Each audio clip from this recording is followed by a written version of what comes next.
Hi there, welcome to the latest episode of my 10-minute moan.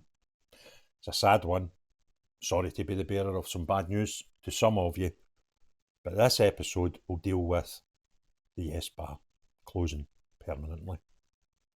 It's with great sadness that I read to you a report from the Nationalist newspaper. And the headline is, Scottish Independence Bar taken apart after years of closure. That's a wee shame, that, isn't it? Now, the story goes by Laura Pollock, just to give her her full credit, who's a multimedia journalist for The National, who you can sense her tears through the sentences. She reports, where are we? Susan McLaughlin, independent activist and trade unionist, shared pictures of her beloved bar on Twitter/X and said it was a sad day, but gave a sense of peace. It's a shame, isn't it? The YESBAR was rebranded in 2014 by McLaughlin and her ex-husband as a show of force for the Yes in Glasgow and became a hub for activists. McLaughlin wrote on Twitter, an expensive plumbing issue at the same time as a horrible separation-divorce between me and my once beloved co-owner of YESBAR Glasgow. Sadly, he and I became two bald men fighting over a comb. A sad day to see it stripped away, but a sense of peace for me. It's all over at last. So, that's a wee shame, that, isn't it? Now, after closing in 2019 due to a plumbing disaster, the city centre venue donated its food to homeless charity Glasgow Street Team and did not reopen. When asked if the space would reopen as a bar again, McLaughlin replied she had no idea. The bar previously welcomed several high-profile politicians at the time, as well as a visit from actor Alan Cumming in the run-up to the independence referendum. It also went on to host several events, including comedy nights and pub quizzes. Here endeth the story. I don't know how I'll cope. Now, you go out, you can have a wee look at the tweet. Do they still call them tweets now that it's not Twitter and it's X? Do they call them X's? I'm not really sure. So I'll have a wee look at the tweet that Miss McLaughlin put out, and we'll have a wee look at the responses. Someone asked if it would reopen again. Where is it? And she said, sorry, no, that's not going to happen. She replied, I have no idea, sadly. I'll not embarrass people by reading out their names, but a female called HG said, oh, I love this wee bar. A brilliant atmosphere. Wishing you all the best. Kiss. She's going to miss it. She's not been in it for 4 years, but she's certainly going to miss it. NA said, sorry to hear about your personal issues, but the YESBAR story is a sign of the current indie movement. It's over. Time to move on and create a less divisive and more prosperous Scotland. Well said, NA. NM, he said, shame to see what has happened. I was a fan of the place even before it was YESBAR, but was proud to see it fly the flag for independence so high.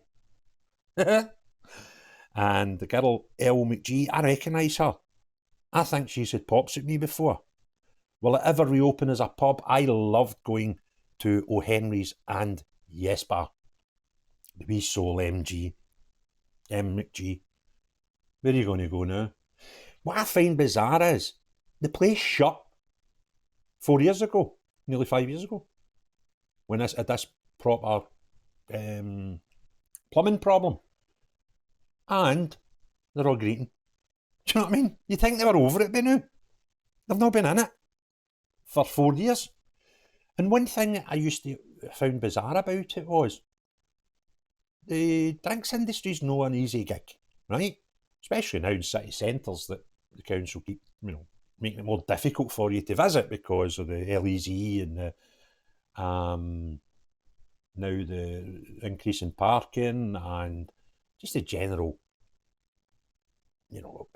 state of the place. The city centre of Glasgow's not really that nice a place, and I was talking to somebody just last week who is a manager of a retail shop in St Enoch Centre, and she was telling us that the place is absolutely horrific, and like after 5 o'clock it's like a no-go area. Even the St Enoch Centre, there is no control due to a lack of policing, and they would maybe see the police once per night at one time walking through the centre.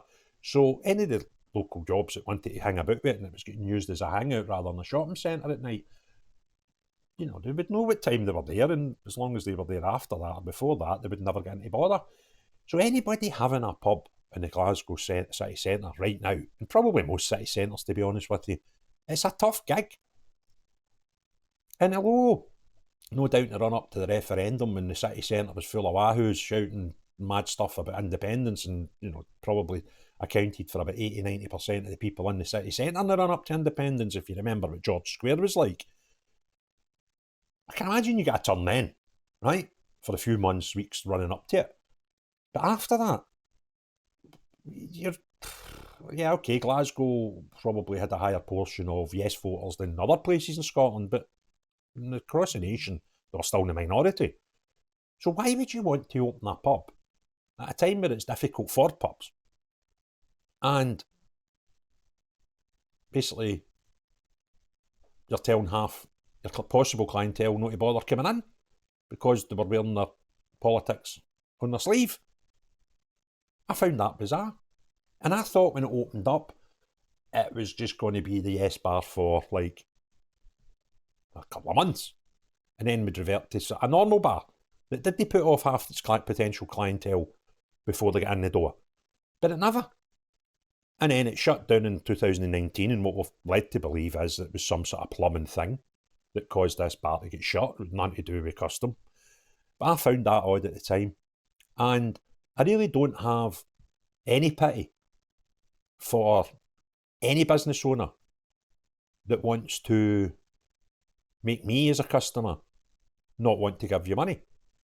You ruled me out as a customer when you opened it in 2014. Why would I, as a unionist and a proud unionist, want to visit a bar called the YESBAR on any occasion when I'm in the city centre of Glasgow? So if you don't want my business and now you're shut, you're no big loss to me, and I'm not really that bothered, to be honest with you. I've got no sympathy. I've got lots of sympathy for normal bar owners who are trying to make a living and create a bit of profit to keep people employed under this current legislations and difficulties it must be to have a city centre pub in Glasgow. I've got lots of sympathy for those people, but I have zero sympathy for somebody who opened a business from day one and said, Craig, we don't really want you in here. Why should I feel any pity for them whatsoever? I don't even feel sorry for the staff, because I couldn't work in a place that done that. And I'm not falling for the plumbing thing in 2019.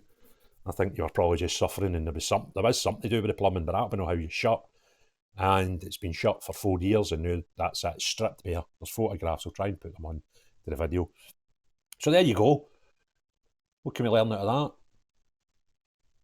Probably the lesson to learn out of this is don't start a business where you want the majority of Scottish people not to visit you, and go onto Twitter and, I don't know, you're looking for some people who, oh, that's a wee sin, that. No off me. Right? You failed. Your business failed, and that's unfortunate. You and your man split up. Like two bald men fighting for a comb. I actually quite liked that line. That was quite funny, given my follically challenged current situation. But as a business, failed, shut the doors, and next. Right? So, if you enjoyed the video, give me a thumbs up. If you want to share it, great. And most importantly of all, unless you're the owners of the YESBAR, have a great day. Cheery bye now.